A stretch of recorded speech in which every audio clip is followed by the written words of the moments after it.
அன்பிற்கினிய ஆசிரியர் சொந்தங்களே, வணக்கங்க. நம்ம யூடியூப் சேனல் பேர் உங்களுக்கே தெரியும். Teacher never dies. ஆசிரியர்கள் என்னைக்கும் அழிவில்லை அப்படின்றது தான் நம்ம சேனலோட பேரு. I am Varadharajan. என்னோட குவாலிஃபிகேஷன்ஸ் கொடுத்துருக்கேன். நான் டெட் பேப்பர் 2 ஆல்ரெடி கம்ப்ளீட் பண்ணிட்டேன். And CTET 1 and 2 already complete பண்ணியிருக்கிறேன். ஸோ என்னோட அனுபவங்களை உங்களுக்கு நான் ஷேர் பண்ணணும் அப்படின்னு சொல்லி தான் இந்த சேனலே நான் ஸ்டார்ட் பண்ணேன். நல்லபடியாக நிறைய பேருக்கு இது ஷேர் ஆகிட்டு இருக்கு. எனக்கு ரொம்ப சந்தோஷமா இருக்கு. நான் இப்போ 10th ஸ்டாண்டர்டுங்க. 10th ஸ்டாண்டர்டில் ஒரு 400 கொஸ்டின், அதாவது ஃபிசிக்ஸு, கெமிஸ்ட்ரி, பாட்னி, சுவாலஜி ஒன்றுலேயே 100 இம்பார்ட்டன்ட் கொஸ்டின் செலக்ட் பண்ணி கொண்டு வந்திருக்கேன்.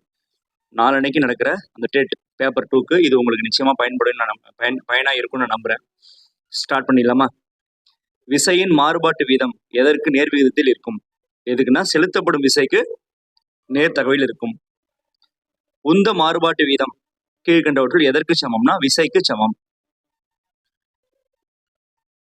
ஒரு பொருளின் மீது செயல்படும் விசையானது அப்பொருளின் உந்த மாறுபாட்டு வீதத்திற்கு நேர்த்தகவில் அமையும். இவ்விதி எதுன்னு கேட்டீங்கன்னா நியூட்டனோட இரண்டாம் விதி தான் இது.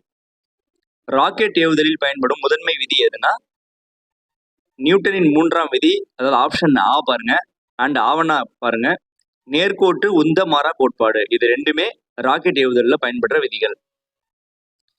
புவியீர்ப்பு முடுக்கம் ஜி இன் மதிப்பு துருவ பகுதியில் எவ்வாறு இருக்கும்? துருவ பகுதியில் மிக மிக அதிகமாக இருக்கும் புவியீர்ப்பு முடுக்கம். நிலநடுக்கோட்டு பகுதியில் புவியீர்ப்பு முடுக்கத்தின் மதிப்பு என்னன்னு பாத்தீங்கன்னா மிக மிக குறைவு. நிலநடுக்கோட்டு பகுதியில குறைவு, இதுவே துருவ பகுதியில் அதிகம். ஒரு குதிரை திறன் ஹார்ஸ் பவர் என்பது எத்தனை வாட்களுக்கு சமம்? 746 வாட்களுக்கு சமம். விசையின் சுழற்சி விளைவு கீழ்கண்டவற்றுள் எதில் பயன்படுத்தப்படுகிறது? எதுன்னு பாத்தீங்கன்னா எல்லாத்துலயும் கதவின் கைப்பிடி, துலாக்கோல், கியர்கள், கியர்ல உள்ள பற்சக்கரங்கள். ஸோ 3த்துலயுமே பயன்படுது. வெற்றிடத்தில் வெவ்வேறு நிறையுள்ள பொருள்கள் ஒரே உயரத்தில் இருந்து விழும்போது அவை ஒரே நேரத்தில் தரையை அடையும். ஏன்னா வெற்றிடம் தான், அதனால காற்றோட தடை இருக்காது. அதனால ஒரே நேரத்தில் கீழே தரை அடையும். ஒளியானது ஒரு ஊடகத்திலிருந்து மற்றொரு ஊடகத்திற்கு செல்லும் பொழுது அதன் மாறாத பண்பு அதிர்வெண்ணுங்க. விழித்திரைக்கும் விழி லென்ஸுக்கும் இடைப்பட்ட தொலைவு தோராயமாக எவ்வளவுனா 2.5 சென்டிமீட்டர். 2.5 சென்டிமீட்டர். கிட்ட பார்வை, அதாவது மயோபியான்னு சொல்றாங்க. குறைபாட்டை சரி செய்ய பயன்படும் லென்ஸ் குழி லென்ஸுங்க. தூர பார்வை, அதாவது ஹைப்பர் மெட்ரோபியா, குறைபாட்டை சரி செய்ய பயன்படும் லென்ஸ் எதுன்னு பார்த்தீங்கன்னா குவி லென்ஸுங்க. லென்ஸின் திறனின் பன்னாட்டு எஸ்ஐ அலகு பார்த்தீங்கன்னா டயாப்டர். வானம் நீல நிறமாக தோன்றுவதற்கு காரணமான ஒளிச்சிதறல் ராலே ஒளிச்சிதறல். பாருங்க, ராலே ஒளிச்சிதறல். கண்ணில் ஒளி ஊடுருவும் முன் பகுதி எதுன்னு பாத்தீங்கன்னா கார்னியாங்க. கார்னியா வழியா தான் ஒளி உள்ள போகுது. லென்ஸ் சமன்பாடு கீழ்கண்டவற்றுள் எதுன்னு பாத்தீங்கன்னா பாருங்க, ஆப்ஷன் பார்த்துக்கோங்க. ஆன்சர் பாருங்க, 1/f = 1/v - 1/u. இதுதான் கூடுகை லென்ஸ் என்று அழைக்கப்படுவது எதுன்னு பாத்தீங்கன்னா குவி லென்ஸுங்க. அதுதான் கூடுகை லென்ஸ். அடுத்து பாருங்க, விலகுகை லென்ஸ் என்று அழைக்கப்படுவது குழி லென்ஸ். இந்த டேர்ம்ஸை பார்த்துக்கோங்க நல்லா. வெப்பநிலையில் பன்னாட்டு அலகு எஸ்ஐ அலகு பார்த்தீங்கன்னா கெல்வின். மாறா வெப்பநிலையில் குறிப்பிட்ட நிறையுள்ள வாயுவின் அழுத்தம் அதன் பருமனுக்கு எதிர்விகிதத்தில் இருக்கும். இது எந்த விதி பார்த்தீங்கன்னா பாயில்ஸ் லா, பாயில் விதி. மாறா அழுத்தத்தில் வாயுவின் பருமன் அதன் வெப்பநிலைக்கு நேர் விகிதத்தில் இருக்கும். இவ்விதி சார்லஸ் விதி, சார்லஸ் லா. அவகாட்ரோ எண் என்பதன் மதிப்பு என்னன்னு பார்த்தீங்கன்னா 6.023 × 10⁻23, 6.023 × 10⁻23. நல்லியல்பு வாயு சமன்பாடு என்னன்னு பார்த்தீங்கன்னா PV = nRT. இதுதான் நல்லியல்பு வாயுவோட சமன்பாடு. பாயில் விதி, சார்லஸ் விதி மற்றும் அவகாட்ரோ விதி ஆகியவற்றை உள்ளடக்கிய வாயு நல்லியல்பு வாயு. நல்லியல்பு வாயு. திரவத்தின் உண்மை விரிவு எதற்கு சமம்? ஆன்சர் பாருங்க, தோற்ற விரிவு பிளஸ் கலன் விரிவு அதற்கு சமம். மின்தடையின் பன்னாட்டு அலகு எஸ்ஐ யூனிட் பார்த்தீங்கன்னா ஓம். மின்னழுத்த வேறுபாட்டை அளவிட பயன்படும் கருவி வோல்ட் மீட்டர். மின்னோட்டத்தை அளவிட பயன்படும் கருவி அம்மீட்டர். ஒரு கடத்தியின் நீளம் அதிகரிக்கும் பொழுது அதன் மின்தடையின் மதிப்பும் அதிகரிக்கும். வீடுகளில் பயன்படுத்தப்படும் மின்சுற்று எவ்வகை இணைப்பு உடையது? பக்க இணைப்புங்க. மின் உருகு இழை அதாவது ஃபியூஸ் வயர் இருக்கு இல்லையா, எந்த உலோக கலவையால் செய்யப்படுகிறதுன்னு பாத்தீங்கன்னா ஆன்சர் பாருங்க, காரியம் மற்றும் வெள்ளியம். அடுத்து பாருங்க, மின் சூடேற்றிகளில் வெப்பமூட்டும் இழையாக பயன்படுவது எதுன்னு பாத்தீங்கன்னா நிக்ரோம்ங்க, நைக்ரோமால் நிக்ரோம். மின்விளக்கின் இழையாக அதாவது ஃபிலமெண்ட் பயன்படும் உலோகம் டங்ஸ்டன். சின்ன பல்புல இருக்கு, இந்த குண்டு பல்புல இருக்கும் இல்லையா. கிலோவாட் மணி என்பது எதனுடைய அலகுனா மின்னாற்றலுடைய அலகு. ஒளியானது காற்றில் பரவும் பொழுது அதன் அலைகள் நெட்டலைகள். மனித காதால் கேட்கக்கூடிய ஒளியின் அதிர்வெண் வரம்பு 20 ஹெர்ட்ஸ் முதல் 20,000 ஹெர்ட்ஸ் வரை. ஹெர்ட்ஸ் அதிர்வெண்ணுக்கும் அதாவது 20 ஹெர்ட்ஸுக்கும் குறைவான ஒளி எவ்வாறு அழைக்கப்படுகிறதுனா குற்றொளி. நம்ம வந்துங்க பொதுவா 6th 7th 8th பாத்தீங்கன்னா பேசிக்கான கொஸ்டின்ஸ் ஒரே மாதிரி தாங்க இருக்கு. கொஞ்சம் தான் மாறுது தவிர பெரும்பாலும் 7th உள்ளதான் 8th வருது, 8th உள்ளதான் 9th, 9th உள்ளதான் பெரும்பாலும் 10th வருதுங்க. ஸோ பேசிக்ஸாவே நமக்கு அது ஈஸியா தான் இருக்கு. 20,000 ஹெர்ட்ஸ் அதிர்வெண்ணுக்கு அதிகமான ஒளி எவ்வாறு அழைக்கப்படுகிறதா மீ ஒளிங்க, அல்ட்ராசோனிக். வௌவால்கள் பறப்பதற்கும் இரையை தேடுவதற்கும் பயன்படுத்தும் ஒளி எதுன்னு பாத்தீங்கன்னா மீ ஒளிங்க. ஒளியின் திசைவேகம் எதில் மிக அதிகமாக இருக்கும்? எதுலன்னு பாத்தீங்கன்னா திடப்பொருள்ல தாங்க, சாலிட் மெட்டீரியல் உலோகத்துல. அடுத்து பாருங்க, ஒளியின் திசைவேகம் எதில் பரவாது? வெற்றிடத்தில் பரவாது. ஏன்னா ஒளி பரவணும்னா அதுக்கு ஒரு மீடியம் வேணுங்க. காற்றில் ஈரப்பதம் அதிகரிக்கும் பொழுது ஒளியின் திசைவேகமும் அதிகரிக்கும். எதிரொலி கேட்க வேண்டுமானால் ஒளி மூலத்திற்கும் எதிரொலிக்கும் பரப்பிற்கும் இடையே இருக்க வேண்டிய குறைந்தபட்ச தொலைவு எவ்வளவு பாத்தீங்கன்னா 17.2 மீட்டருங்க. கடலின் ஆழத்தை கண்டறிய பயன்படும் சாதனம் சோனாருங்க.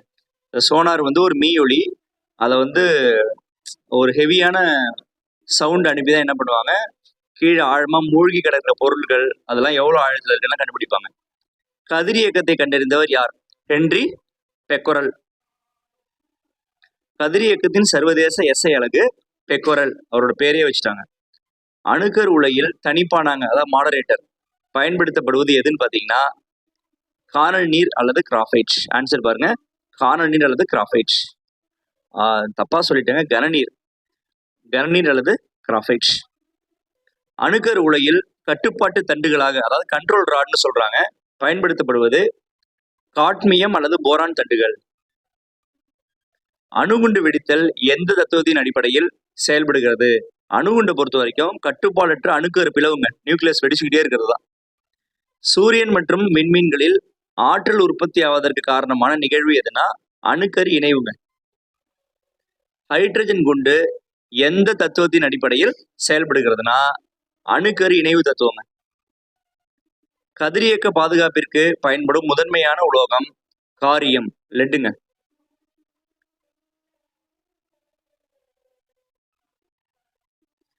இரத்த சோகையை குணப்படுத்த பயன்படும் கதிரியக்க ஐசோடோப்பு எதுன்னு பாத்தீங்கன்னா இங்க பாருங்க, கதிரியக்க இரும்பு 59ங்க. இந்த ஐசோடோப்பை யூஸ் பண்ணா நமக்கு அந்த இரத்த சோகை ஏற்படாம சரி பண்ண முடியும். முன்கழுத்து காய்டர் இருக்கு இல்லையா, நோயை குணப்படுத்தும் பயன்படும் ஐசோடோப்பு எதுன்னு பாத்தீங்கன்னா அயோடின் 131, அயோடின் 131. புற்றுநோய் சிகிச்சையில் பயன்படும் கதிரியக்க ஐசோடோப்பு கோபால்ட் 60ங்க. பூமியின் வயது மற்றும் படிமங்களின் வயதை கணக்கிட பயன்படும் முறை ரேடியோ கார்பன் அதாவது கதிரியக்க கார்பன் முறைன்னு சொல்றோம், C14. இந்தியாவின் முதல் அணு நிலையம் எங்கு நிறுவப்பட்டதுன்னா தாராபூருங்க. 1959 நிறுவப்பட்டது, ஞாபகம் வச்சுக்கோங்க. தமிழ்நாட்டில் அணுமின் நிலையம் அமைந்துள்ள இடங்கள் கல்பாக்கமும் கூடங்குளமும். மின்சாரத்தை உற்பத்தி செய்ய பயன்படும் சாதனம் எதுன்னு பாத்தீங்கன்னா மின் இயற்றி ஜெனரேட்டர். காந்த பாய அடர்த்தியின் அலகு டெஸ்லா. மின்னோட்டம் பாயும் கடத்தியை சுற்றி காந்தப்புலம் உருவாகிறது என்பதை கண்டறிந்தவர் ஒயஸ்டெட். மின்காந்த தூண்டலை கண்டறிந்தவர் மைக்கேல் ஃபாரடே. மின் மோட்டார் எந்த விதியின் அடிப்படையில் செயல்படுகிறது? பிளம்பிங்கின் இடக்கை விதிங்க. மின் இயற்றி அதாவது ஜெனரேட்டர் எந்த விதியின் அடிப்படையில் செயல்படுகிறதுனா பிளம்பிங்கின் வலக்கை விதிங்க. மாறுதிசை மின்னோட்டத்தை அதாவது ஏசி கரண்ட் நேர்திசை மின்னோட்டமாக டிசியாக மாற்றும் சாதனம் எதுன்னு பாத்தீங்கன்னா திருத்தி ரெக்டிஃபயருங்க. இந்தியாவில் வீட்டு உபயோகத்திற்கு பயன்படுத்தப்படும் மாறுதிசை மின்னோட்டத்தின் மின்னழுத்தம் மற்றும் அதிர்வெண் பாத்தீங்கன்னா 220 வோல்ட் அண்ட் 50 ஹெர்ட்ஸுங்க, 50 ஹெர்ட்ஸ். ஒரு பொருளின் நிறையானது இடத்திற்கு இடம் மாறாது. ஏன்னா நிறைங்கிறது அந்த பொருள்கள்ல உள்ள மாலிகூல்ஸோட அளவு, அது மாறாதுங்க. ஒரு பொருளின் எடையானது இடத்திற்கு இடம் மாறுபடும். ஏன்னா எடைன்றது அந்த பொருள் மேல புவியீர்ப்பு விசை செலுத்தப்படும் பொழுது ஏற்படும் மாற்றம் தான் எடை. ஒளிவிலகல் எண் மிக அதிகமாக கொண்ட பொருள் வைரம். வைரத்தின் ஒளிவிலகல் எண் 2.42ங்க. நீரின் ஒளிவிலகல் எண் 1.33ங்க. ஒளியின் சிதறல் அளவு ஒளியின் அலைநீளத்தின் 4 மடிக்கு எவ்வாறு இருக்கும்னா எதிர் விகிதத்தில் இருக்கும். சூரிய ஒளியானது வளிமண்டலத்தின் வழியே கடக்கும் பொழுது மிக குறைந்த அளவு சிதறல் அடையும் நிறம் சிவப்புங்க. வாகனங்களின் முகப்பு விளக்குகளில் சிவப்பு நிறம் எச்சரிக்கை விளக்காக பயன்படுத்தப்பட காரணம் என்னன்னு பாத்தீங்கன்னா அது அதிக அலைநீளம் கொண்டது மற்றும் குறைந்த சிதறல் உடையதுங்க. அதனாலதான். எளிய நுண்ணோக்கியில் பயன்படும் லென்ஸ் எது? என்ன லென்ஸ்னா சிறிய குவியத்தூரம் கொண்ட குவி லென்ஸுங்க. கூட்டு நுண்ணோக்கியில் பொருளருக்கு லென்ஸாக செயல்படுவது எதுன்னு பாத்தீங்கன்னா சிறிய குவியத்தூரம் கொண்ட குவி லென்ஸுங்க. பனிக்கட்டி உருகுதலின் மறைவெப்ப மதிப்பு என்னன்னு பாத்தீங்கன்னா 3.34 into 10⁵ ஜூல் பை கிலோகிராம். இதுதாங்க ஆன்சர். தன்வெப்ப ஏற்புத்திறனின் மதிப்பு 4200 joule kilogram power -1 K power -1. அது கெல்வின். மின் சுற்றில் பாயும் மின்னூட்டத்தின் கால வீதம் எவ்வாறு அழைக்கப்படுகிறதுனா மின்னோட்டம் என்று அழைக்கப்படுகிறது. ஒரு கூலும் மின்னூட்டம் 1 வினாடி நேரத்தில் கடத்தியை கடக்கும் பொழுது உருவாகும் மின்னோட்டம் 1 ஆம்பியருங்க. மின்னோட்டத்தின் திசையை கண்டறிய பயன்படும் சாதனம் கல்வனாமீட்டர். ஓம் விதியின் கணித வடிவம் V/IR. மின்தடை எண்களின் தலைகீழ் மதிப்பு எவ்வாறு அழைக்கப்படுகிறது அப்படி பாத்தீங்கன்னா மின்கடத்து எண்ணுங்க. மின்கடத்து எண் நல்லா பாத்துக்கோங்க. மின்கடத்து எண்ணின் அலகு ஓம் பவர் -1 மீட்டர் பவர் -1 அல்லது மோ மீட்டர் பவர் -1. 3 மின்தடைகள் தொடர் இணைப்பில் இணைக்கப்படும் பொழுது அதன் தொகுபயன் மின்தடை RS எவ்வளவுன்னு பாத்தீங்கன்னா ஆன்சர் பாருங்க. RS = R1 + R2 + R3. மின்தடைகள் பக்க இணைப்பில் இணைக்கப்படும் பொழுது தொகுபயன் மின்தடை பாத்தீங்கன்னா I/RP = 1/R1 + 1/R2 + 1/R3. மின்னாற்றல் நுகரப்படும் வீதம் எவ்வாறு அழைக்கப்படுகிறதுனா மின்திறன்ங்க. Electric power. மின்திறனின் பன்னாட்டு அலகு SI வாட்.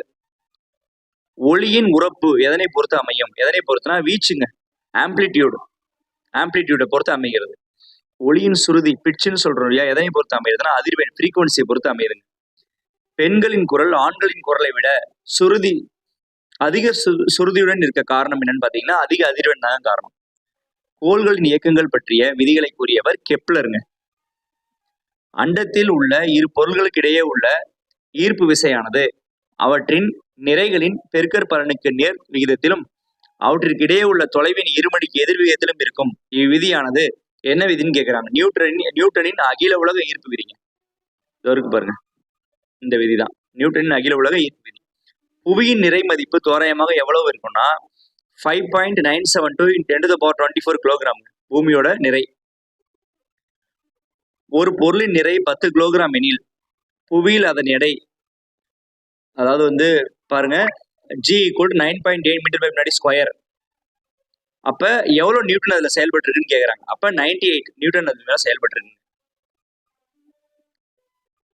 சந்திரனில் புவியீர்ப்பு முடுக்கத்தின் மதிப்பு புவியின் மதிப்பில் எவ்வளவு இருக்கும்னா அதாவது 6 1 பங்கு இருக்கும். காந்த பாயத்தின் அலகு என்ன? வெப்பர். கீழ்கண்டவற்றுள் எது கதிரியக்க பொருள் அல்ல? இரும்பு. மற்றபடி யுரேனியம், ரேடியம், தோரியம் இது மூணுமே கதிரியக்க பொருள் தாங்க. இப்போ நம்ம பிசிக்ஸ் முடிஞ்சிச்சு, கெமிஸ்ட்ரி ஸ்டார்ட் பண்றோம். நவீன அணு கொள்கையை வெளியிட்டவர் யார்? John Dalton. ஒப்பு அணுநிறை RAM தற்போதைய திட்ட அளவீடாக பயன்படுத்தப்படும் தனிமம் எதுன்னு பாத்தீங்கன்னா கார்பன் 12 ஐசோடோப்பு. ஒரே அணு எண்ணையும் வெவ்வேறு நிறை எண்ணையும் கொண்ட ஒரே தனிமத்தின் அணுக்கள் எவ்வாறு அழைக்கப்படுகின்றன? ஐசோடோப்புகள். இதை பாருங்க 7வதுலயும் பார்த்தோம், 8வதுலயும் பார்த்தோம், 9லயும் பார்த்தோம், இப்ப 10th ஸ்டாண்டர்ட்லயும் பாக்குறோம். வெவ்வேறு அணு எண்ணையும் ஒரே நிறை எண்ணையும் கொண்ட வெவ்வேறு தனிமங்களின் அணுக்கள் எவ்வாறு அழைக்கப்படுகின்றன? ஐசோபார்கள். ஒரே எண்ணிக்கையிலான நியூட்ரான்களை கொண்ட வெவ்வேறு தனிமங்களின் அணுக்கள் எவ்வாறு அழைக்கப்படுகின்றன? ஐசோடோப்புகள். ஈரணு மூலக்கூறிற்கு உதாரணம் ஆக்சிஜன். ஏன்னா அதுல O2 பாருங்க, 2 மூலக்கூறு ஆக்சிஜன் இருக்கு. மூவணு மூலக்கூறுக்கு மிகச்சிறந்த உதாரணம் ஓசோன், அது O3, அதுல 3 மூலக்கூறு ஆக்சிஜன் இருக்கு. திட்ட வெப்பநிலை மற்றும் அழுத்தத்தில் ஒரு மோல் வாயு ஆக்கிரமிக்கும் பருமன் எவ்வளோன்னு பார்த்தீங்கன்னா 22.4 லிட்டர். ஆவி அடர்த்திக்கும் மூலக்கூறு நிறைக்கும் இடையே உள்ள தொடர்பு என்னன்னு பார்த்தீங்கன்னா மூலக்கூறு நிறை ஈக்குவல் டு 2 into ஆவி அடர்த்தி. தனிமங்களை முதலில் அவற்றின் அணு நிறைகளின் அடிப்படையில் வரிசைப்படுத்தியவர் மெண்டலீஃப். நவீன ஆவர்த்தன விதியின் அடிப்படை காரணி அணு எண். நவீன ஆவர்த்தன விதியை கூறியவர் ஹென்றி மோஸ்லி. நவீன ஆவர்த்தன அட்டவணையில் உள்ள கிடைமட்ட வரிசைகள் எவ்வாறு அழைக்கப்படுகின்றன? தொடர்கள் என்று அழைக்கப்படுகின்றன. நவீன ஆவர்த்தன அட்டவணையில் உள்ள செங்குத்து தூண்கள் எவ்வாறு அழைக்கப்படுகின்றன? தொகுதிகள் என்று அழைக்கப்படுகின்றன. தொகுதிகள் தோருக்கு பாருங்க, ஆன்சர் குரூப்ஸ்ங்க. நவீன ஆவர்த்தன அட்டவணையில் எத்தனை தொடர்களும் தொகுதிகளும் உள்ளன? 7 தொடர்களும் 18 தொகுதிகளும் உள்ளன. ஆவர்த்தன அட்டவணையில் முதல் தொகுதி தனிமங்கள், அதாவது ஹைட்ரஜனை தவிர மற்றது எவ்வாறு அழைக்கப்படுகிறதுனா கார உலோகங்கள். தொகுதி 2 உள்ள தனிமங்கள் எவ்வாறு அழைக்கப்படுகின்றன? காரமண் உலோகங்கள். தொகுதி 17 உள்ள தனிமங்கள் எவ்வாறு அழைக்கப்படுகின்றன அப்படி பார்த்தீங்கன்னா ஹாலஜன்கள், அதாவது ஒப்பினிகள்னு அழைக்கப்படுகின்றன. தொகுதி 18 உள்ள தனிமங்கள் எவ்வாறு அழைக்கப்படுகின்றன? மந்த வாயுக்கள். ஆவர்த்தன அட்டவணையில் உள்ள மிக நீண்ட தொடர் எதுன்னு பார்த்தீங்கன்னா 6ஆம் தொடருங்க. எது? 6ஆம் தொடர். ஒரு தொடரில் இடமிருந்து வலமாக செல்லும் பொழுது அணு ஆரம் என்னவாகும்? அணு ஆரம் என்னவாகும்? குறையும். ஒரு தொகுதியில் ஃபர்ஸ்ட் பார்த்தது தொடர், இப்ப தொகுதி. ஒரு தொகுதியில் மேலிருந்து கீழாக வரும்பொழுது அணு ஆரம் என்னவாகும்னா அதிகரிக்கும். திரவ நிலையில் உள்ள ஒரே அலோகம் புரோமின். அறை வெப்பநிலையில் திரவமாக உள்ள ஒரே உலோகம் பாதரசம். அலுமினியத்தின் மிக முக்கியமான தாது பாக்சைட். இரும்பின் முக்கியமான தாது ஹேமடைட் தாங்க, ஹேமடைட். தாமிரத்தின் முக்கியமான தாது, தாமிரம்னா செம்பு, அதன் முக்கியமான தாது காப்பர் பைரைட்ஸ். பாதரசத்தின் தாது சின்னபார். உலோக கலவைகளில் ஒரு உலோகம் பாதரசமாக இருந்தால் அது எவ்வாறு அழைக்கப்படும்னா ரசக்கலவை, அமல்கம். பற்குழிகளை அடைக்க பயன்படும் ரசக்கலவை வெள்ளி டின் ரசக்கலவை. பித்தளை, அதாவது பிராஸ் சொல்றோம் இல்லையா, என்பது எந்த உலோகங்களின் கலவைனா தாமிரம் மற்றும் துத்தநாகம், Cu+Zn. வெண்கலம் என்பது எந்த உலோகங்களின் கலவை? வெண்கலம் வந்து எதை சேர்த்து தயாரிக்கிறான்னு பாருங்க, தாமிரம் பிளஸ் வெள்ளியுங்க. இது ரெண்டும் சேர்த்து தான் வெண்கலம் கிடைக்குது. இந்த கலவைகள் நல்லா பார்த்துக்கோங்க, நிச்சயமா இதுல இருந்து ஒரு கொஸ்டின் வரும். இரும்பு துருபிடிப்பதற்கு தேவையான மிக முக்கியமான காரணி நீருங்க. நீரும் ஆக்சிஜன் இருந்தா போதும், ஒரு அயன் ராடு வந்து துருபிடிச்சிடும். அது ஆக்சிடேஷன் சொல்லுவாங்க. இரும்பு துருபிடிக்கும் போது உருவாகும் வேதிப்பொருள் என்னன்னா நீரேற்றிய ஃபெரிக் ஆக்சைடுங்க, Fe2O3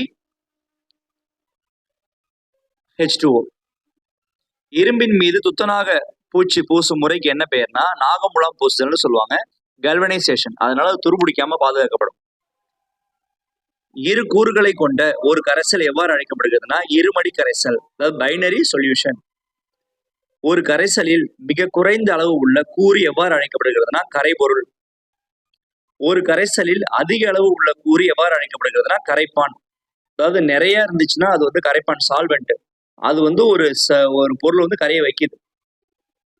உலகளாவிய கரைப்பான், அதாவது வந்து யூனிவர்சல் சால்வெண்ட்னு சொல்லுவாங்க, இல்ல தலைமை கரைப்பான்னு சொல்லுவாங்க, என்று அழைக்கப்படுகிறது எதுனா நீர் தாங்க.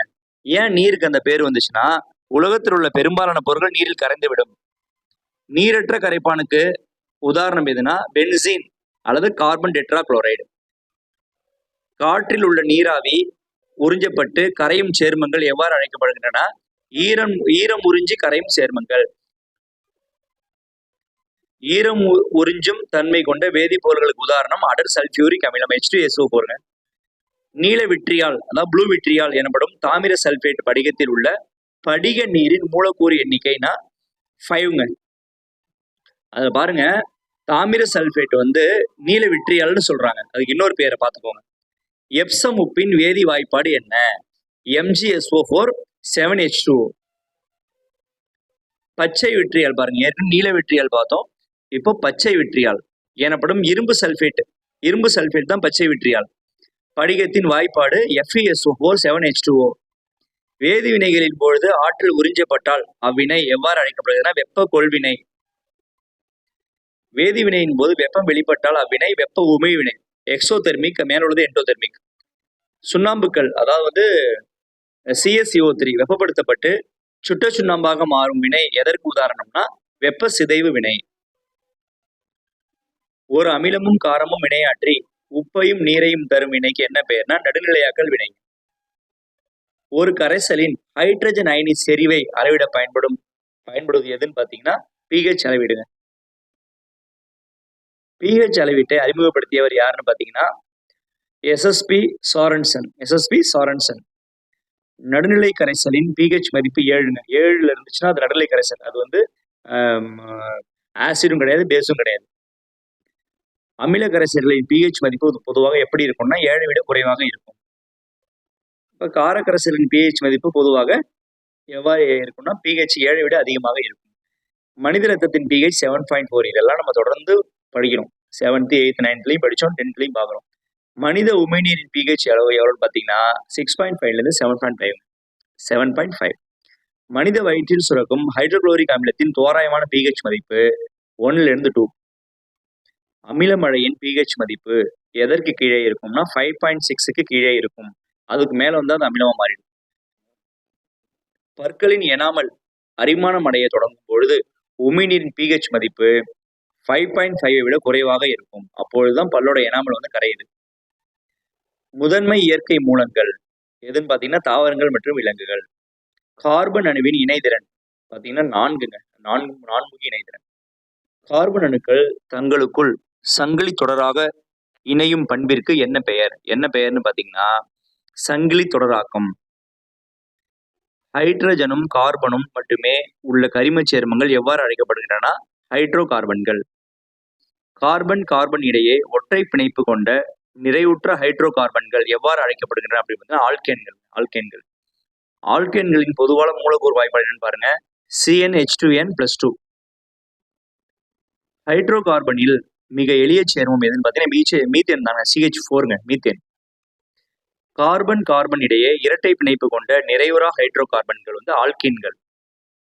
ஆல்கீன்களின் பொதுவான மூலக்கூறு வாய்ப்பாடு CnH2n. கார்பன் இடையே முப்பிணைப்பு கொண்ட நிறைவுறா ஹைட்ரோ கார்பன் ஆல்கைன்கள்.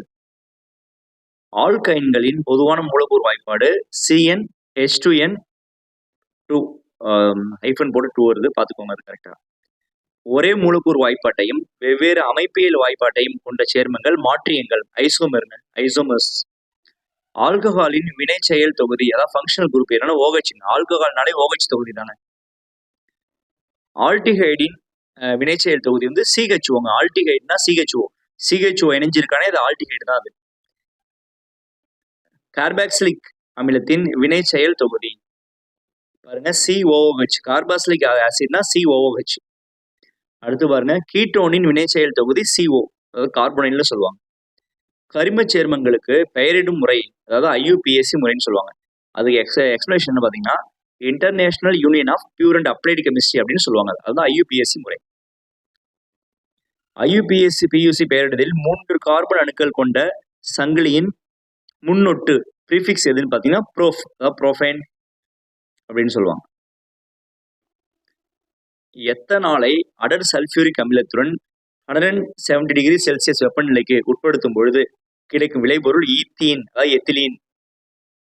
எத்தனால் ஆக்சிஜனேற்றம் அடைந்து எதனை தருகிறது அப்படின்னு பாத்தீங்கன்னா எத்தனாயிக் அமிலம் அல்லது அசிட்டிக் அமிலம்னு ஒரு பேர். எத்தனாயிக் அமிலம்.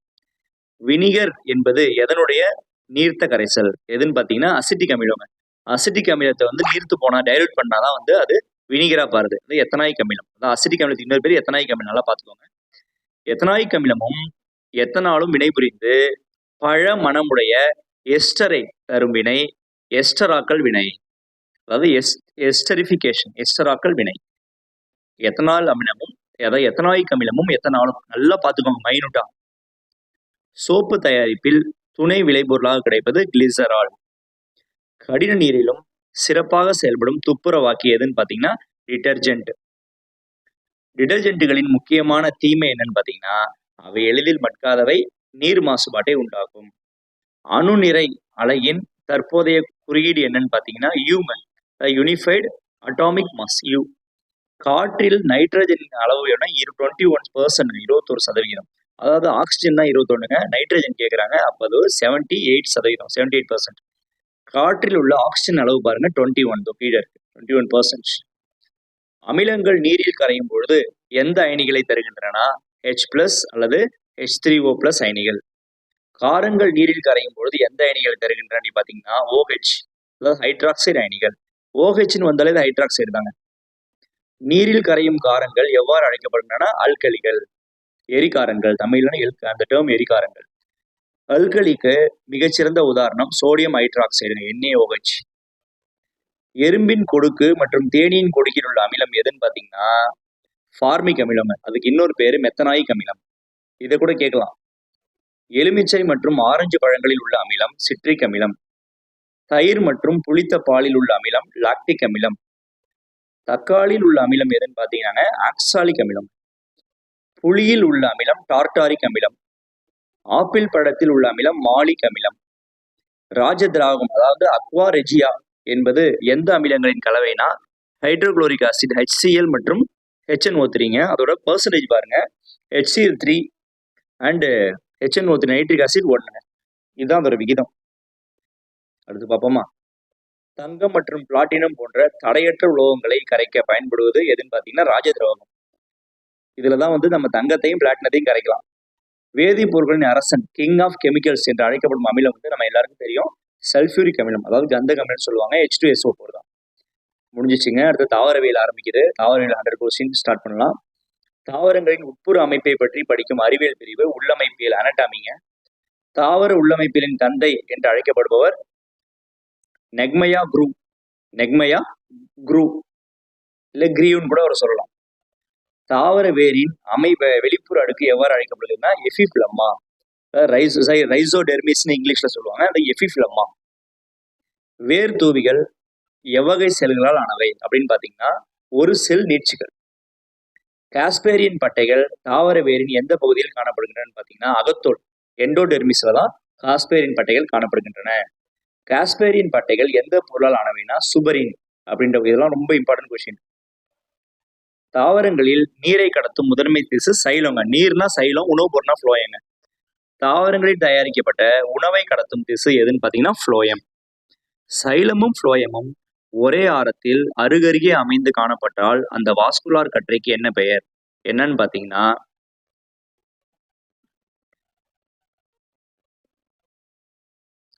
அதாவது ஒருங்கமைந்தவை, கொல்லேற்றல் ஒருங்கமைந்தவைன்னு பேர். அதாவது சைலமும் ஃப்ளோயமும் ஒரே ஆரத்தில் அமைந்தால். ஒருவித்தலை தாவர வேருக்கு உதாரணம். ஒருவித்தலைனாலே புல் வகைகள் தாங்க. சோளம் பாருங்க, சோளம் புல் வகைகள் தான் ஒருவித்தலை தாவரம் வேர்கள். இருவித்தலை தாவர வேருக்கு உதாரணம் மாமரம், அவரை. ஏன்னா இதுல ஆணிவேர் தொகுப்பு இருக்கும் இருவித்தலை தாவரங்கள்ல. ஒருவித்தலை தாவரத்துல சல்லிவேர் தொகுப்பு இருக்கும். இருவித்தலை தாவர தண்டில் வாஸ்குலார் கற்றைகள் எவ்வாறு அமைந்துள்ளன பாத்தீங்கன்னா இருவித்தலைங்க டைகாட்டில்டன் வளைய வடிவில் அமைந்துள்ளன.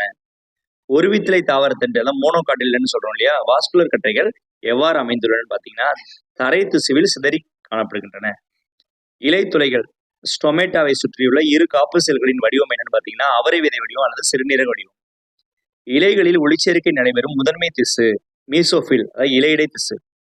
பசுங்கணிகத்தினுள் காணப்படும் தட்டையான பை போன்ற அமைப்பு எவ்வாறு அழைக்கப்படுகிறதுன்னு பாத்தீங்கன்னா தைலகாய்டுங்க. தைலகாய்டு.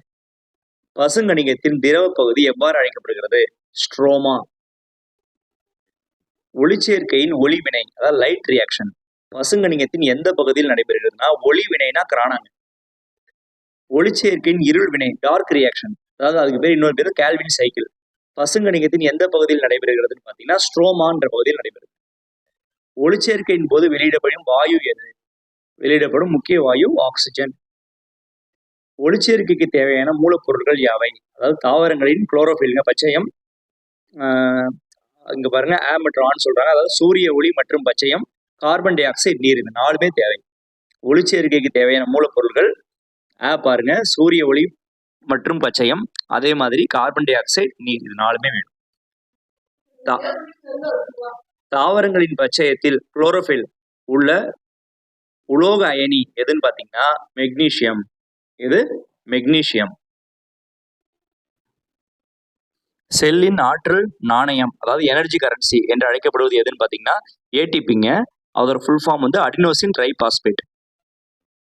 காற்று சுவாசத்தின் போது ஒரு குளுக்கோஸ் மூலக்கூறு முழுமையாக ஆக்சிஜனேற்றம் அடைந்து எத்தனை ஏடிபி மூலக்கூறுகளை தருகிறதுனா 36 அல்லது 38 ஏடிபி மூலக்கூறா மாறுதுங்க ஒரு குளுக்கோஸ் மூலக்கூறு. பார்த்துக்கோங்க. காற்றில்லா சுவாசத்தில், அதாவது பேர் நொதித்தல்னு பேர் இருக்கு. காற்றில்லா சுவாசத்தின் பொழுது உருவாகும் முக்கியமான விளைபொருள் எதுன்னு பார்த்தீங்கன்னா எத்தில் ஆல்கஹால், அதாவது எத்தனால்னு சொல்லுவாங்க. அதுவும் CO2 கார்பன் டை ஆக்சைடும். கிளைகாலிசிஸ் நிகழ்ச்சி செல்லின் எந்த பகுதியில் நடைபெறுகிறதுனா சைட்டோபிளாசம். கிரப் சுழற்சி, கிரப் சைக்கிள் மைட்டோகாண்ட்ரியாவின் எந்த பகுதியில் நடைபெறுகிறதுனா மேட்ரிக்ஸ் என்ற பகுதியில் நடைபெறுகிறது. தாவரங்களின் வேர் உறிஞ்சிய நீரானது தண்டு மற்றும் இலைகளுக்கு மேல் நோக்கி கடத்தப்படும் நிகழ்வு எவ்வாறு அழைக்கப்படுகிறதுனா சாரேற்றவங்க. ரைட்டா? ஏசன்ட் ஆஃப் சாப், நம்ம கீழே வேர் உயிர இந்த வாட்டர் மேல் நோக்கி போகுது இல்லையா, அந்த நிகழ்வு தான் சாரேற்றம். தாவரங்கள் தங்களுக்கு தேவையான உபரி நீரை ஆவியாக வெளியேற்றும் நிகழ்வு என்னன்னா நீராவி போக்கு, டிரான்ஸ்பிரேஷன். நீராவி போக்கு முக்கியமாக தாவரத்தின் எந்த உறுப்பின் மூலம் நடைபெறுகிறதுனா இலைத்துளைகள், ஸ்டொமேட்டா வழியா. தாவர ஹார்மோன்கள் அல்லது ஹைட்ரோ ஹார்மோன்கள் மொத்தம் எத்தனை முதன்மை குழுக்களாக பிரிக்கப்பட்டுள்ளன அப்படின்னு பார்த்தீங்கன்னா 5ங்க. முதலில் கண்டுபிடிக்கப்பட்ட தாவர ஹார்மோன் ஆக்சின். நல்லா ஞாபகம் வச்சுக்கோங்க, ஆக்சின். ஆக்சின் என்ற சொல்லை முதலில் அறிமுகப்படுத்தியவர் யாருன்னு பார்த்தீங்கன்னா கோகல் மற்றும் ஹாஜன் ஸ்மித். தாவரங்களின் நுனியாக்கத்திற்கு, அதாவது ஏபிக்கல் டாமினன்ஸ் காரணமான ஹார்மோன், அதாவது அது நேரா ஸ்ட்ரைட்டா வளர்ந்துகிட்டே இருக்கணும்னா அதுக்கான ஹார்மோன் எதுன்னு பார்த்தீங்கன்னா ஆக்சின். செல் பகுப்பை தீவிரமாக தூண்டும் தாவர ஹார்மோன் எதுன்னு பார்த்தீங்கன்னா சைட்டோகைனின். தாவரங்களின் கனிவிடை பகுதியின் நீட்சியை தூண்டும் ஹார்மோன் ஜிப்ரலின். நெல் பயிரில் பகனை நோய் அல்லது கோமாளித்தன நோயை உண்டாக்கும் பூஞ்சை ஜிப்ரல்லா ஃபியூஜிகுரை. கனி பழுப்பதை தூண்டும் மற்றும் வாயு நிலையில் உள்ள ஒரே தாவர ஹார்மோன் எத்திலீன். தாவரங்களின் உதிர்வை தூண்டும் மற்றும் வளர்ச்சி அடக்கி ஹார்மோன் எதுன்னு பார்த்தீங்கன்னா அப்சிசிக் அமிலம். தாவரங்களின் நெருக்கடி கால ஹார்மோன், ஸ்ட்ரெஸ் ஹார்மோன் என அழைக்கப்படுவது அப்சிசிக் அமிலம். மலரின் ஆண் இனப்பெருக்க உறுப்பு மகரந்த தாள் வட்டம், ஆண்ட்ரேசியம். மலரின் பெண் இனப்பெருக்க உறுப்பு சூலக வட்டம், ஜைனோசியம். மகரந்த பையிலிருந்து மகரந்த தூள் சூலக முடியை சென்றடையும் நிகழ்வுக்கு என்ன பேரு? மகரந்த சேர்க்கை, பாலினேஷன் பேருங்க. பூச்சிகள் மூலம் நடைபெறும் மகரந்த சேர்க்கை எவ்வாறு அழைக்கப்படுகிறது? எண்டோமோஃபிலி. காற்றின் மூலம் நடைபெறும் மகரந்த சேர்க்கை எவ்வாறு அழைக்கப்படுகிறது? என்னன்னு பார்த்தீங்கன்னா அனிமோஃபிலி. நீரின் மூலம் நடைபெறும் மகரந்த சேர்க்கை எவ்வாறு அழைக்கப்படுகிறது? ஹைட்ரோஃபிலி. பறவைகள் மூலம் நடைபெறும் மகரந்த சேர்க்கை ஆர்னித்தோஃபிலி. இந்த ஆர்னித்தாலஜினா பறவைகளை பற்றி படிக்கிறது இல்லையா, அதனால ஆர்னித்தோஃபிலி. கருவுறுதலுக்கு பின் தாவரத்தின் சூர்பை, ஓவரி எவ்வாறு மாறுகிறதுனா கனியா, ஃப்ரூட்டா மாறுது. கருவுறுதலுக்கு பின் தாவரத்தின் சூழ் எவ்வாறு மாறுகிறதுனா விதை, சீடா மாறுது. மரபியலின் தந்தை, ஃபாதர் ஆஃப் ஜெனட்டிக்ஸ் என்று அழைக்கப்படுபவர் யார்? Gregor Johann mental. மெண்டல் தனது மரபியல் ஆய்விற்காக தேர்ந்தெடுத்த தாவரத்தின் பெயர் என்னன்னு பார்த்தீங்கன்னா தோட்டப்பட்டாணி தாவரம், பைசம் சட்டைவம். மெண்டலின் ஒரு பண்பு கலப்பின் புறத்தோற்ற விகிதம் என்னன்னு பார்த்தீங்கன்னா 3:1ங்க. மெண்டலின் ஒரு பண்பு கலப்பு மரபணுவாக்க விகிதம் 1:2:1. மெண்டலின் இரு பண்பு கலப்பின் புறத்தோற்ற விகிதம் 9:3:3:1. குரோமோசோம் என்ற சொல்லை முதலில் உருவாக்கியவர் வால்டேயர். டிஎன்ஏவின் இரட்டை திருகுச் சுருள் வடிவமைப்பை கண்டறிந்தவர்கள் ஜேம்ஸ் வாட்சன் மற்றும் பிரான்சிஸ் கிரிக்குங்க. அதனாலதான் அந்த இரட்டை டிஎன்ஏவோட இரட்டை திருகுச்சுருள் மாதிரியை வாட்சன் கிரிக் மாடல்னு சொல்லுவாங்க. டிஎன்ஏவில் உள்ள ஃபியூரின் நைட்ரஜன் காரங்கள் எவை அப்படின்னு பார்த்தீங்கன்னா அடினைன் மற்றும் குவானைனுங்க, அதை ஏஜின்னு சொல்லுவாங்க. டிஎன்ஏவில் உள்ள பிரிமிடின், அதாவது ஃபைரிமிடின்னு சொல்லுவாங்க, நைட்ரஜன் காரங்கள் எவைன்னு பார்த்தீங்கன்னா சைட்டோசின் மற்றும் தைமின், சிடி. ஆர்என்ஏவில் தைமினுக்கு பதிலாக காணப்படும் நைட்ரஜன் காரம் யூரேசில். டிஎன்ஏ மூலக்கூறில் அடினைன் எப்பொழுதும் எதனுடன் இரட்டை ஹைட்ரஜன் பிணைப்பால் இணைகிறது அப்படின்னு பார்த்தீங்கன்னா தைமின், அது ஏடின் தாங்க போடுவாங்க, அடினைன் தைமின். டிஎன்ஏ மூலக்கூறில் குவானைன் எதனுடன் முப்பிணைப்பில் இணைகிறது அப்படின்னு பார்த்தீங்கன்னா சைட்டோசின். அதை பாருங்க ஜிசின்னு போடுறாங்க பாருங்க. G guanine, C cytosine. அது முப்பிணைப்புன்னு காட்டுறதுக்காக 3 கோடு இருக்கு. உயிரினங்களின் மரபு பண்புகளை கடத்தும் கடத்தியாக செயல்படும் டிஎன்ஏவின் பகுதி ஜீன்கள். பயன்பாடு மற்றும் பயன்படுத்தாமை கோட்பாட்டை கூறியவர் ஜீன் பாப்டிஸ்ட் லாமார்க். இயற்கை தேர்வு கோட்பாடு, அதாவது தியரி ஆஃப் நேச்சுரல் செலெக்ஷன், கூறியவர் சார்லஸ் டார்வின். சிற்றினங்களின் தோற்றம், ஆரிஜின் ஆஃப் ஸ்பீசிஸ் என்ற உலக புகழ்பெற்ற நூலை எழுதியவர் சார்லஸ் டார்வின்.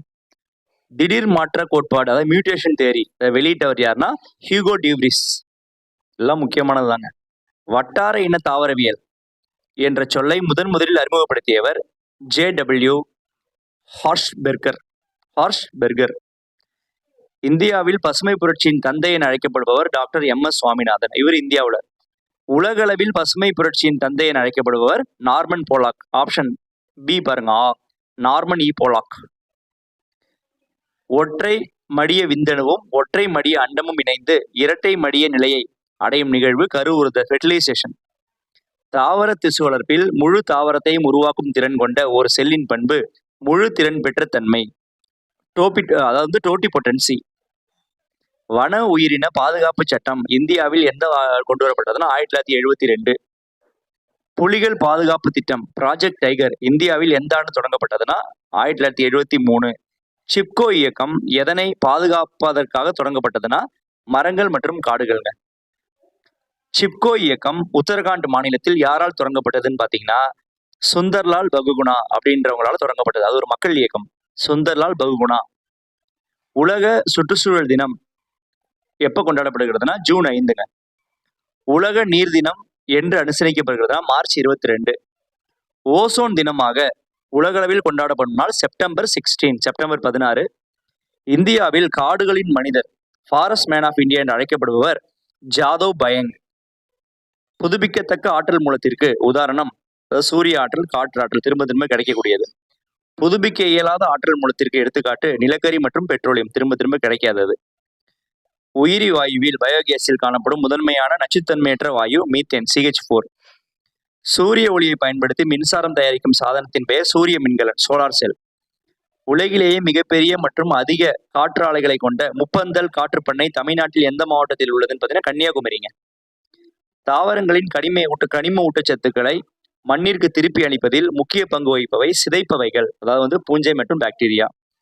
தாவரங்களின் ஒளிச்சேர்க்கைக்கு வளிமண்டலத்திலிருந்து பெறப்படும் கார்பன் டை ஆக்சைடின் அளவு காற்றில் எவ்வளவு சதவீதம் உள்ளதுன்னா பொதுவாகவே 0.03% கார்பன் டை ஆக்சைடு இருக்கு காத்துல.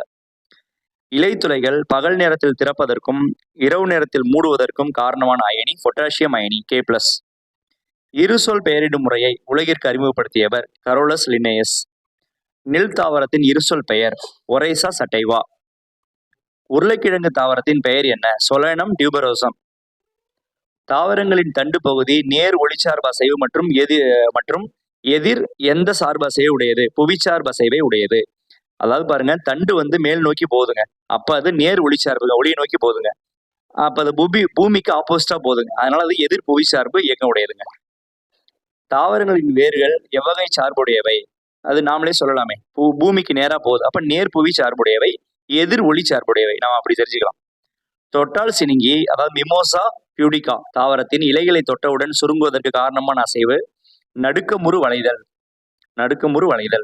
பூச்சி உண்ணும் தாவரத்திற்கு மிகச்சிறந்த உதாரணம் நெப்பன்தஸ், ட்ரெசீரா. ரெண்டுமே ஏற்கனவே போட்ட வீடியோல நான் ட்ரெசீரா மட்டும் ஒரு இதுல கொடுத்துருந்தேன், அதுக்கு நிறைய கொஸ்டின்ஸ் கேட்டிருந்தீங்க. ஏன்னு நெப்பன்தஸ் அண்ட் ட்ரெசீரா ஆல்சோ அது இன்செக்ட் சாப்பிடக்கூடிய ஒரு பிளான்ட் தான். முழு ஒட்டுண்ணி தாவரத்திற்கும் அதாவது சத்துக்களுக்கு அதாவது இன்னொரு செடி மேல போய் ஒட்டிக்கிட்டு அங்கேயே பறந்து வாழும், சத்துக்களை அந்த மரத்துல இருந்து உறிஞ்சிக்கும். அதுக்கு எக்ஸாம்பிள் என்னன்னு பாத்தீங்கன்னா கஸ்கூட்டா. டிஎன்ஏவில் உள்ள சர்க்கரை மூலக்கூறு எவ்வகையை சார்ந்ததுன்னா டிஆக்சிரிபோஸ் சர்க்கரை. மரபியல் குறியீடுகள் எதனால் ஆனவை? அதாவது நைட்ரஜன் கார வரிசைங்க, அதான் நம்ம பார்த்தோம்ல, அடினைன், குவானைன், சைட்டோசின், தைமின், இதுதான் மரபியல் கூறுகள். இந்தியாவில் முதல் தேசிய பூங்கா ஜிம் கார்பெட் தேசிய பூங்காங்க. பிறகு அதை ஹெய்லி தேசிய பூங்கான்னு மாத்திட்டாங்க பேரு. காகித உற்பத்தியில் முதன்முறையாக பயன்படும் மரவகை யூக்கலிப்டஸ் அண்ட் மூங்கில். தாவரங்களில் குரோமோசோமல் எண்ணிக்கை திடீரென இரட்டிப்பாவது அல்லது பல மடங்காவது எவ்வாறு அழைக்கப்படுகிறதுன்னு பாத்தீங்கன்னா பன்மயத்தன்மை, பாலிப்ளாய்டி. அதான் பாலிப்ளாய்டின்னு சொல்லுவோம். பாட்னி முடிஞ்சிச்சுங்க. இப்போ ஜுவாலஜில இருந்து லாஸ்ட் 100 கொஸ்டின்ஸ். இந்திய அட்டைப்பூச்சி இருக்கு இல்லையா, எந்த தொகுதியை சார்ந்த விலங்குன்னு பாத்தீங்கன்னா வலைத்தசை புழுக்கள். ஆனலிடா வலைத்தசை புழுக்கள். அட்டையின் அறிவியல் பெயர், அதாவது விலங்கியல் பெயர் என்னன்னு பாத்தீங்கன்னா ஹிருடினேரியா. கிரானுலோசா, அதாவது வந்து ஹிருடினேரியா கிரானுலோசா. ஏன்னா 2 நேம் வரும் இல்லையா, ஜுவாலஜிக்கல் நேம். ஒன்று வந்து பேரின பேர், இன்னொன்று சிற்றின பேர்னு சொல்லுவாங்க. அப்ப இந்திய அட்டையோட விலங்கியல் பெயர் வந்து இங்க பாருங்க, ஹிருடினேரியா கிரானுலேசா சேர்ந்த மாதிரி வரணும். அடுத்து பாருங்க, அட்டையின் உமிழ்நீரில் உள்ள இரத்தம் உறைவதை தடுக்கும் வேதிப்பொருள் என்னன்னு பாத்தீங்கன்னா ஹிருடின். அட்டையில் உடலில் மொத்தம் எத்தனை கண்டங்கள் உள்ளன, செக்மெண்ட் சொல்லுவாங்க. மொத்தம் 33 கண்டங்கள் இருக்குங்க. முயலின் பல்லமைப்பு வாய்ப்பாடு, டென்டல் ஃபார்முலா பாருங்க, 2033/123. இதுதான் அந்த அமைப்பு. முயலின் வெட்டுப்பற்களுக்கும் முன்கடவாய் பற்களுக்கும் இடையே உள்ள இடைவெளி பகுதிக்கு என்ன பெயர்னா டயாஸ்டீமான்னு பேருங்க. மனித உடலின் சுற்றோட்ட மண்டலத்தை கண்டறிந்தவர், அதாவது இரத்த சுற்றோட்ட மண்டலம், அது வில்லியம் ஹார்வி. மனித ரத்தத்தின் திரவ பகுதி எவ்வாறு அழைக்கப்படுகிறது, பிளாஸ்மாங்க.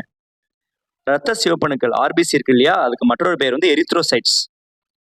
இரத்த சிவப்பணுக்கள் மனித உடலில் எங்கு உருவாகின்றன, எலும்பு மஜ்ஜையில் மட்டும்தான், போன் மேரோல தான் உற்பத்தி ஆகுது. முதிர்ந்த மனித இரத்த சிவப்பணுக்களில் எது காணப்படுவதில்லை, எதுனா உட்கரு நியூக்ளியஸ். முதிர்ந்த மனித இரத்த சிவப்பணுக்களில் எது காணப்படுவதில்லைன்னா உட்கரு காணப்படுவதில்லைங்க. இரத்த வெள்ளையணுக்களின் முதன்மையான பணி என்னன்னா நோய் எதிர்ப்பு திறன் மற்றும் உடலை பாதுகாத்தல். இரத்த வெள்ளையணுக்களின் மற்றொரு பெயர் லியூகோசைட்டுகள். இரத்த முறைதலுக்கு, அதாவது பிளட் கிளாட்டிங்னு சொல்லுவாங்க, உதவும் இரத்த கூறுகள், இரத்த தட்டுகள், த்ராம்போசைட் அண்ட் பிளாட்லெட்ஸ். இரத்த வெள்ளையணுக்களில் மிகப்பெரிய நச்சு விழுங்கும் செல்கள் எதுன்னு பாத்தீங்கன்னா மோனோசைட்டுகள். பொதுவாக இரத்த வெள்ளையணுக்கள் இருக்குங்க இல்லையா, அதை வந்து லிம்போசைட், மோனோசைட், ஈசினோஃபில், ஃபேசோஃபில், நியூட்ரோஃபில் அப்படின்னு பல வகையா பிரிப்பாங்க. இதுல இந்த மோனோசைட் மட்டும் என்ன பண்ணும், பெரிய பெரிய அயலக பாடிக்கு வரக்கூடிய வெளிலேருந்து வரக்கூடிய ஒரு திங்ஸ் எல்லாம் முழுங்கிடும். மனித இதயத்தை மூடியுள்ள ஈரடுக்கு பாதுகாப்பு சவ்வு எதுன்னு பாத்தீங்கன்னா பெரிகார்டியம் தாங்க. ஃப்ளூரான்றது வந்து இதை பாருங்க, ஃப்ளூரான் ஒன்று இருக்கு பாருங்க, ஃப்ளூரா வந்து நுரையீரல், பெரிகார்டியம் வந்து இதயம். மனித இதயம் எத்தனை அறைகளை கொண்டதுன்னா 4 அறைகள். மனித உடலில் ஆக்சிஜன் குறைந்த அசுத்த ரத்தத்தை பெரும் இதயத்தின் அறை வந்து வலது ஏற்றியம், ரைட் ஏற்றியம். மனித உடலில் ஆக்சிஜன் மிகுந்த சுத்த ரத்தத்தை உடலின் அனைத்து பகுதிகளுக்கும் செலுத்தும் இதயத்தின் அறை இடது வென்ட்ரிக்கல். ஆக்சிஜன் குறைந்த ரத்தத்தை கடத்தும் ஒரே தமனி நுரையீரல் தமனி. ஏன் அப்படி சொல்றாங்கன்னா, தமனிகள் நம்ம ஆர்டரி சொல்றோம் இல்லையா, பொதுவாகவே உடல்ல உள்ள ஆர்டரிகள்ல வந்து ஆக்சிஜன் உள்ள நல்ல ரத்தம்னு சொல்லக்கூடிய ரத்தம் தான் போகும். ஆனா அதுல ஒரே ஒரு எக்ஸம்ஷன் என்னன்னு பாத்தீங்கன்னா, இந்த பல்மனரி ஆர்டரி இருக்குல்ல, நுரையீரல் தமனி, அதுல மட்டும் ஆக்சிஜன் இல்லாத அசுத்த ரத்தம் போகும். ஆக்சிஜன் மிகுந்த ரத்தத்தை கடத்தும் ஒரே சிறை எதுன்னு பாத்தீங்கன்னா நுரையீரல் சிறை. பொதுவாகவே பல்மனரி வெயின்ஸ் பாத்தீங்கன்னா ஆக்சிஜன் இல்லாத அழுக்கான ரத்தத்தை தான் வந்து கடத்தும். ஆனா நுரையீரல் சிறை மட்டும் ஆக்சிஜன் உள்ள நல்ல ரத்தத்தை கடத்தும். மனித இதயத்தின் இயற்கை இதயம் முடுக்கி பேஸ் மேக்கர் என்ன அழைக்கப்படுது எதுன்னு பாத்தீங்கன்னா SA கணுங்க, அதாவது சைனோ ஏட்ரியல் நோடு. இதுதான் வந்து இதயத்தை துடிக்கிறதுக்கு இன்டியூஸ் பண்ணிக்கிட்டே இருக்கும். ஒரு சாதாரண மனிதனின் நாடி துடிப்பு ஒரு நிமிடத்திற்கு தோராயமாக எவ்வளவு இருக்கணும், 72 to 75 முறை இருக்கும். மனிதனின் சாதாரண இரத்த அழுத்தத்தின் மதிப்பு, பிளட் பிரஷர் வந்து 120/80 mmHg. இரத்த அழுத்தத்தை அளவிட பயன்படுத்தப்படும் மருத்துவ கருவி வந்து ஸ்பிக்மோ மேனோமீட்டர். மனித இரத்த வகைகளை கண்டறிந்தவர் கார்ல் லேண்ட்ஸ்டைனர். அவர் கூட வந்து வெய்னர்னு ஒருத்தரையும் சொல்லுவாங்க, ஓகேவா, லேண்ட்ஸ்டைனர் வெய்னர்னு சொல்லுவாங்க. அனைவரிடமிருந்தும் ரத்தம் பெறுவோர், யுனிவர்சல் ரெசிபியன்ட், அப்படி யாருன்னு பாத்தீங்கன்னா AB இரத்த வகை. சர்வ உலக இரத்த கொடையாளி, யுனிவர்சல் டோனார் என அழைக்கப்படும் இரத்த வகை எதுன்னு பாத்தீங்கன்னா O வகை. அவங்க எல்லாருக்கும் ரத்தம் கொடுக்கலாம். நரம்பு மண்டலத்தின் அடிப்படை செயலழகு நியூரான். மனித மூளையை பாதுகாக்கும் 3 அடுக்கு சவ்வுகளின் பெயர் வந்து மெனிஞ்சஸ். மனித மூளையின் மிகப்பெரிய சிந்தனை பகுதி பெருமூளை. மனித உடலின் சமநிலை மற்றும் தசை இயக்கங்களை ஒருங்கிணைக்கும் மூளையின் பகுதி சிறுமூளைங்க. இந்த சிறுமூளை பாதிக்கப்படுறதுனால சமயத்துல ட்ரிங்க்ஸ் பண்றவங்க எல்லாம் வந்து சமநிலை இல்லாம கீழே விடுறாங்க. இதய துடிப்பு, சுவாசம் போன்ற தன்னிச்சையற்ற செயல்களை கட்டுப்படுத்தும் மூளையின் பின்பகுதி வந்து முகுளங்க. அதாவது வந்து இதய துடிப்பு, சுவாசத்தெல்லாம் நாம கட்டுப்படுத்த முடியாது, அது வந்து இயற்கையா அதுவா வந்து இது போயிட்டே இருக்கும். பட் அதை கண்ட்ரோல் பண்ண எதுன்னு பாத்தீங்கன்னா அந்த முகுளம் தான், மெடுலா ஆப்ளிங்கேட்டா. நமது உடலில் வெப்பநிலையை ஒழுங்குபடுத்தும் தலைமை வெப்ப கட்டுப்பாட்டு மையம் எதுன்னு பாத்தீங்கன்னா ஹைப்போதலாமஸ்ங்க. மனித உடலில் மொத்த கபால நரம்புகள் எண்ணிக்கை பாத்தீங்கன்னா 12 ஜோடி, அப்ப 24 இருக்கும். மனித உடலில் உள்ள தண்டுவட நரம்புகள் எண்ணிக்கை எதுன்னு பாத்தீங்கன்னா 31 ஜோடி. நம்ம ஸ்பைனல் கார்டு நர்வ்ஸ் இருக்குங்க. நாளமில்லா சுரப்பி மண்டலத்தின் நடத்துனர் அல்லது தலைமைச் சுரப்பி எதுன்னு பார்த்தீங்கன்னா பிட்யூட்டரி சுரப்பி. ஆளுமை ஹார்மோன் என்று அழைக்கப்படும் ஹார்மோன் வந்து தைராய்டுங்க. தைராய்டு தான் வந்து தைராக்சின் வந்து ப்ரொடியூஸ் பண்ணுது. உணவில் அயோடின் குறைபாட்டால் ஏற்படும் நோய் வந்து காய்டருங்க. எளிய முன்கழுத்து கழலை நோய், சிம்பிள் காய்டர். மனித உடலில் நாளமுள்ள சுரப்பியாகவும் நாளமில்லா சுரப்பியாகவும் இரு வழிகளில் செயல்படும் ஒற்றை கலப்பு சுரப்பி எதுன்னு பார்த்தீங்கன்னா கணையம் தாங்க, பேங்க்ரியஸ். அது வந்து நாளமில்லா சுரப்பியாகவும் செயல்படுது, நாளமுள்ள சுரப்பியாகவும் செயல்படுகிறது. கணையத்தின் லாங்கர்கான் திட்டுகளில் உள்ள பீட்டா செல்கள் எதனை சுரக்கின்றன? இன்சுலின். அப்ப இன்சுலின் வந்து எந்த பகுதியால் சுரக்கப்படுதுன்னு கேட்பாங்க. அது கணையம்னு கொடுப்பாங்க, இல்ல அதெல்லாம் லாங்கர்கான் திட்டுகள்னு சொல்லுவாங்க, இல்லைன்னா பீட்டா செல்னு சொல்லுவாங்க. எது கொடுத்தாலும் we should pick the correct answer. மனித உடலில் இன்சுலின் ஹார்மோன் குறைபாட்டால் தோன்றும் நோய் வந்து டயபெட்டிஸ் மெலிட்டஸ். மனித உடலின் அவசரகால ஹார்மோன் அல்லது பறக்கும் ஹார்மோன் என அழைக்கப்படுவது அட்ரினலின். அட்ரினலின் இன்னொரு பேர் வந்து அதுக்கு எஃபினெஃப்ரின். சிறுநீரகத்தின் மேற்பகுதியில் தொப்பி போல் அமைந்துள்ள நாளமில்லா சுரப்பி எதுன்னு பாத்தீங்கன்னா அட்ரினல் கிளாண்ட் தாங்க. குழந்தை பருவத்தில் நோய் எதிர்ப்பு மண்டலத்தின் வளர்ச்சிக்கு காரணமான மற்றும் வயதாகும் போது மறைந்துவிடும் சுரப்பி எதுன்னு பாத்தீங்கன்னா தைமஸ் கிளாண்டுங்க. சின்ன வயசுல இருக்கும், வயதாகும் போது மறைஞ்சிரும். ஆண்களின் முதன்மையான இனப்பெருக்க ஹார்மோன் டெஸ்டோஸ்டிரான். பெண்களின் இரண்டாம் நிலை பாலின பண்புகளுக்கு காரணமான முக்கிய ஹார்மோன் ஈஸ்ட்ரோஜன். கர்ப்ப காலத்தை பராமரிப்பதில் முக்கிய பங்கு வகிக்கும் பெண் ஹார்மோன் புரோஜெஸ்டிரான். மனித உடலில் உள்ள குரோமோசோம்களின் மொத்த எண்ணிக்கை எவ்வளவுன்னு பார்த்தீங்கன்னா 23 பேருங்க. 46 குரோமோசோமுங்க. இது மனித உடல்னு சொல்லக்கூடாது. மனித உடலில் உள்ள ஒவ்வொரு செல்லுலையும் 23 பேர் இல்ல 46 குரோமோசோம் இருக்குங்க. மனித உடலில் உள்ள உடல் பண்புகளை தீர்மானிக்கும் ஆட்டோசோம்களின் எண்ணிக்கை. அதாவது ஆட்டோசோம்கள்ன்றது இந்த 23 பேர் குரோமோசோம் இருக்கு இல்லையா, அதுல ஃபர்ஸ்ட் 22 பேர் அல்லது 44 வந்து ஆட்டோசோம்கள்னு சொல்லுவாங்க. அதுதான் உடல் பண்புகளை தீர்மானிக்கும். பதில் பாருங்க, 22 ஜோடி 44 குரோமோசோம்கள். மனிதனின் பாலினத்தை நிர்ணயிக்கும் அல்லோசோம்கள், அதாவது நம்ம வந்து பாலினம் ஆனா பெண்ணான்னு நிர்ணயிக்கிறது இருக்கு இல்லையா, அது வந்து அந்த XY குரோமோசோம் இருக்கு இல்லையா, அதுதான் அந்த 23rd பேர். அது பேர் வந்து அல்லோசோம். ஓகேவா, அது ஒரு ஜோடி தான். அது டவுன் சிண்ட்ரோமால் பாதிக்கப்பட்ட குழந்தைங்க வந்து தலை தட்டையா, இந்த அதாவது வந்து மங்கோலியா பீப்புள் மாதிரி இருப்பாங்க. டவுன் சிண்ட்ரோம் என்ற குரோமோசோம் குறைபாடு எந்த குரோமோசோம் எண்ணிக்கையில் ஏற்படும் மாற்றத்தால் உண்டாகிறதுன்னு பாத்தீங்கன்னா 21வது குரோமோசோம்ல மாற்றம் ஏற்படுது. அது வந்து 21வது குரோமோசோம் ட்ரைசோமின்னு அர்த்தம். அதுல ஏற்படுற மாற்றத்தினால்தான் டவுன் சிண்ட்ரோம் ஏற்படுது. மனித சிறுநீரகத்தின் அடிப்படை மற்றும் செயலழகு நெஃப்ரான். டேனியல் கோகன் என்பவரால் முதலில் உருவாக்கப்பட்ட மருத்துவ பிரிவு எதுன்னு பார்த்தீங்கன்னா மரபணு வரைபடங்க. நல்லா பாருங்க, ஜீன் மேப்பிங்கை ஃபர்ஸ்ட் பண்ணுவது வந்து டேனியல் கோகன் தான். முதலில் குளோனிங் முறையில் உருவாக்கப்பட்ட டாலி என்ற உயிரினம் எதுன்னு பார்த்தீங்கன்னா செம்பரி ஆடுங்க. உடலின் பழுதடைந்த திசுக்களை புதுப்பிக்கவும் மாற்றியமைக்கவும் பயன்படும் பிரிக்கப்படாத அடிப்படை செல்கள் எதுன்னு பார்த்தீங்கன்னா தண்டு செல்கள் தாங்க. ஸ்டெம் செல்னு சொல்றோம்ல, அந்த குழந்தை பிறக்கும் போது தொப்புள் கொடி கூட இருக்கும், அது கூட எடுத்து வைப்பாங்க இல்லையா, அது வந்து அதுல வந்து நம்மளோட அடிப்படை செல்கள் இருக்கும். அதை வச்சு ஃபியூச்சர்ல நம்ம உடம்புக்கு தேவையான பார்ட்ஸ் கூட, ஆர்கனை கூட உருவாக்க முடியும். இன்சுலின் முதலில் எந்த விலங்கின் கணையத்திலிருந்து பிரித்தெடுக்கப்பட்டது என்பது நாய் மற்றும் பன்றி. கட்டுப்பாடற்ற மற்றும் அசாதாரண செல் பிரிதல் எவ்வாறு அழைக்கப்படுகிறதுன்னு பார்த்தா புற்றுநோய்ங்க. எக்கச்சக்கமா வந்து அந்த செல்ஸ் வளர்ந்துகிட்டே இருக்கிறது தான் கண்ட்ரோல் இல்லாம அதை கேன்சர்னு சொல்றோம். எபிதீரியல் திசுக்களில் உருவாகும் புற்றுநோய் வகை, அதாவது எபிதீரியல்ன்றது பொதுவாக வந்து தோல் மற்றும் உறுப்புகள்ல வெளிச்சுவரா இருக்குங்க. அதுல வந்து வரக்கூடிய வந்து கேன்சர் டைப் வந்து கார்சினோமா. இணைப்பு திசுக்கள் மற்றும் எலும்புகளில் தோன்றும் புற்றுநோய் வகை எதுன்னு பார்த்தீங்கன்னா சார்கோமா. இரத்த புற்றுநோயின் மருத்துவ பெயர் வந்து லுக்கேமியா. புற்றுநோயை உண்டாக்கும் வைரஸ்கள் எவ்வாறு அழைக்கப்படுகின்றன என்னன்னு பார்த்தீங்கன்னா ஆன்கோஜெனிக் வைரஸ். நல்லா பாருங்க, ஆன்கோஜெனிக் வைரஸ். உலக புற்றுநோய் தினம் என்று அனுசரிக்கப்படுகிறதுன்னு பார்த்தீங்கன்னா February 4ங்க. இன்சுலின் சார்ந்த நீரிழிவு நோய் IDDM சொல்லுவாங்க. பொதுவாக எந்த வயதினருக்கு ஏற்படுகிறதுன்னு பார்த்தீங்கன்னா குழந்தைகள் மற்றும் இளம் வயதினர், அதாவது டைப் 1 டயபிட்டிஸ் சொல்லுவாங்க. இதய தசைகளுக்கு ரத்தம் செல்லாததால் ஏற்படும் இதய பாதிப்புக்கு என்ன பேர்னா மாரடைப்பு. அது பேர் மயோகார்டியல் இன்ஃப்ராக்ஷனுங்க. எய்ட்ஸ் நோயை உண்டாக்கும் HIV வைரஸ் எவ்வகையை சார்ந்ததுன்னா அது ஒரு ரெட்ரோ வைரஸ், RNA சேர்ந்த ரெட்ரோ வைரஸ்.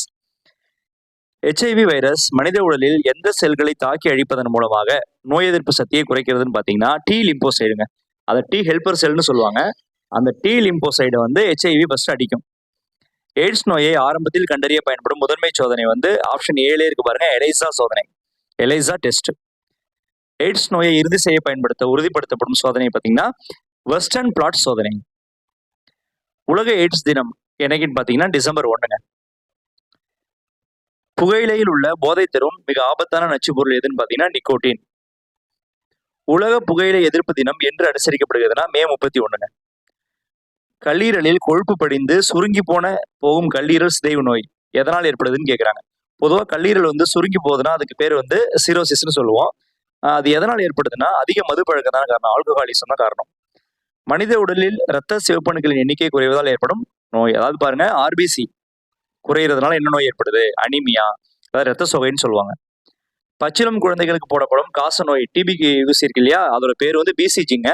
அது ஃபுல் ஃபார்ம் பேசிலஸ் காஸ்மனிகுரின் அதுக்கு பேர். போலியோ, இந்த இளம்பிள்ளைவாத நோயை சொல்றோம் இல்லையா, நோய் எதன் மூலமாக பரவுறதுன்னா மாசுபட்ட நீர் மற்றும் உணவால் ஏற்படக்கூடிய ஒரு வைரஸ்ங்க. மலேரியா காய்ச்சலை உண்டாக்கும் ஒரு செல் ஒட்டுண்ணி எதுனா பிளாஸ்மோடியம் தாங்க.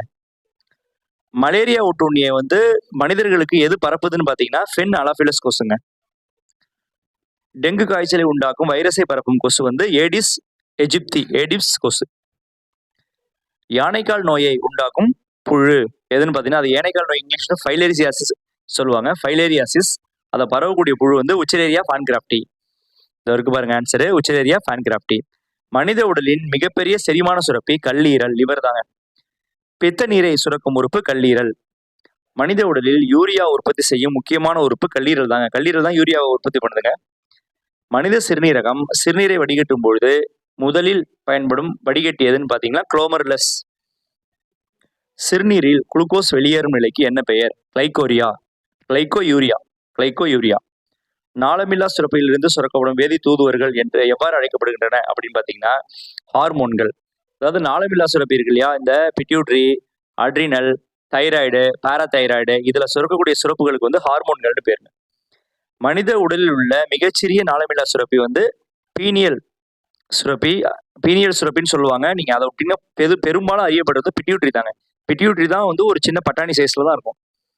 மனித உடலில் உள்ள மிகப்பெரிய நாளமில்லா சுரப்பி தைராய்டு தாங்க. உடலில் கால்சியம் மற்றும் பாஸ்பரஸ் வளர்ச்சிதை மாற்றத்தை கட்டுப்படுத்தும் ஹார்மோன் பாராதார்மோன். மனித உடலில் சிறுநீரில் நீர் மீண்டும் உறிஞ்சப்படுவதற்கு காரணமான பிட்யூட்ரி ஹார்மோன் எதுன்னு பாத்தீங்கன்னா வேசோபிரசின். பிரசவத்தின் போது கருப்பை சுருக்கத்தை தூண்டி குழந்தை பிறப்பை எளிதாக்கும் ஹார்மோன் ஆக்சிடோசின். தாய்ப்பால் உற்பத்தியை தூண்டும் பிட்யூட்ரி ஹார்மோன் எதுன்னு பாத்தீங்கன்னா லாக்டோஜெனிக் ஹார்மோன். அது தாய்ப்பால்னு சொல்றோம் இல்லையா, பால்னாலே இந்த லாக்டோன்னு வரும். ஆக்சுவலா அதுக்கு இன்னொரு நேம் இருக்கு, ப்ரோலாக்டின்னு பேர். இது இருக்கு பாருங்க, ப்ரோலாக்டின். மனித உடலில் உயிர் காக்கும் ஹார்மோன், லைஃப் சேவிங் ஹார்மோன் என்று அழைக்கப்படுவது எது பாத்தீங்கன்னா கார்டிசோல். ரைட்டா, அது அட்ரினல் கார்டெக்ஸ் ஹார்மோன் சொல்லுவாங்க கார்டிசோல. விந்தணுக்கள் உருவாவதற்கு தேவையான ஊட்டச்சத்தை வழங்கும் செல்கள் செர்டோலி செல்ஸ். விந்தகங்களில் டெஸ்டோஸ்டிரான் ஹார்மோனை சுரக்கும் செல்கள் எவை பாத்தீங்கன்னா லெய்டிக் செல். இதுதான் டெஸ்டோஸ்டிரானை சுரக்குது. விந்தணுவின் தலைப்பகுதியில் முட்டைக்குள் ஊடுருவி செல்ல உதவும் என்சைம்களை கொண்ட பகுதி அக்ரோசோம்ங்க. அந்த விந்தணு பார்த்திருக்கீங்களா, சின்னதா நீந்திட்டு போவோம், அதோட தலைப்பகுதிக்கு பேர் அக்ரோசோம்னு பேர். பெண்களின் மாதவிடாய் சுழற்சி, அதாவது மென்சுரல் சைக்கிள், பொதுவாக எத்தனை நாட்களுக்கு ஒரு முறை நிகழ்கிறதுனா 28 டேஸ்ங்க.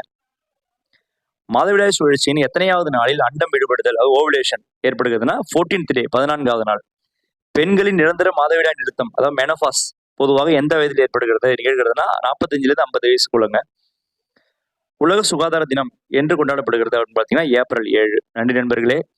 நான் சயின்ஸ்க்காக போகிற லாஸ்ட் வீடியோ இந்த வருஷத்துக்கு இதுதான். தேர்வில் வெற்றி பெற உங்கள் அனைவருக்கும் வாழ்த்துக்கள். நிச்சயமா நீங்க வெற்றி பெறுவீங்க. நாளைக்கு முடிஞ்சா உங்களுக்கு வாழ்த்து தெரிவிச்சு ஒரு வீடியோ நான் கொண்டு வரேன். Thank you so much.